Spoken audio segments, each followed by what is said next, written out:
ഞാൻ നിങ്ങളെ ഒരു 10ഓളം കാര്യങ്ങൾ നിങ്ങളെ കേൾപ്പിക്കാം. ആ 10 കാര്യങ്ങൾ നിങ്ങൾ കേൾക്കുമ്പോൾ ഈ ക്ലാസ്സിൻ്റെ അവസാനം ഞാൻ നിങ്ങളോട് ചോദിക്കും. അപ്പോൾ നിങ്ങൾക്ക് ഈ മൗനം ഉണ്ടാവില്ല, നിങ്ങൾക്ക് പെട്ടെന്ന് അത് മറുപടി പറയാൻ കഴിയും. നമ്മൾ നമസ്കരിക്കുന്നു എന്തിനു വേണ്ടി?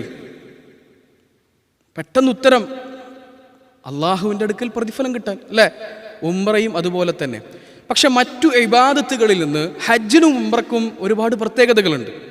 മറ്റു ഇബാദത്തുകളിൽ നിന്ന് ഹജ്ജിനും ഉംറക്കും ഒരുപാട് പ്രത്യേകതകളുണ്ട്. അത് നമ്മളൊന്ന് മനസ്സിലാക്കിയിട്ടായിരിക്കണം നമ്മൾ ഉംറയ്ക്ക് വേണ്ടി ഒരുങ്ങേണ്ടത്.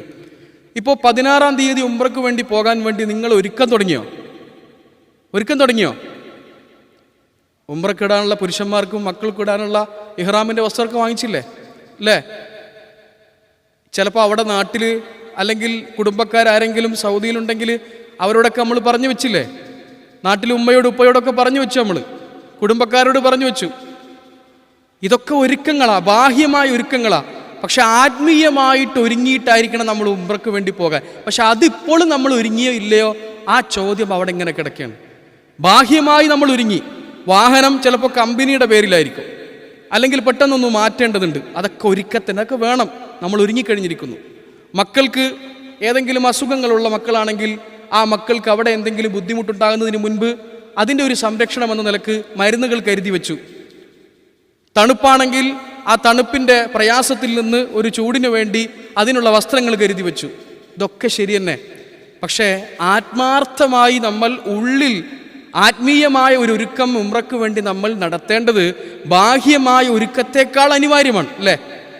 അനിവാര്യമാണ്. ആദ്യം ഒരു ഉംറ ചെയ്യാൻ വേണ്ടി നമ്മൾ പോകുമ്പോൾ നമ്മുടെ മനസ്സിലുണ്ടാകേണ്ട ഒരു ആഗ്രഹം, നൂറ്റാണ്ടുകളായി ഇബ്രാഹിം നബി അലൈഹിസ്സലാമയിലൂടെ അള്ളാഹു സുബ്ഹാനഹു വ തആല ഒരു വിളി നടത്തിയിട്ടുണ്ട്, ഒരു ക്ഷണം നടത്തിയിട്ടുണ്ട്, അല്ലേ? ഹജ്ജിന് വേണ്ടിയിട്ടുള്ള ക്ഷണം, ഉംറയ്ക്ക് വേണ്ടിയിട്ടുള്ള ക്ഷണം. ആ ക്ഷണം സ്വീകരിച്ചുകൊണ്ട് പരിശുദ്ധ കഅബാലയത്തിലേക്ക് പോകാൻ ഒരാൾക്ക് ഭാഗ്യം കിട്ടുക എന്ന് പറഞ്ഞാൽ അള്ളാൻ്റെ അതിഥിയായിട്ട് പോകുക എന്നുള്ളതാണ്, ളുയൂഫുള്ള എന്നാണ്. അപ്പോൾ ഉംറയ്ക്ക് വേണ്ടി നമ്മൾ പോകുമ്പോൾ ഒന്നാമതായി നമ്മുടെ മനസ്സിലുണ്ടാകേണ്ടത്, ദുനിയാവിൽ നമ്മൾ എത്ര പേരുടെ വീട്ടിൽ അതിഥിയായി പോയി.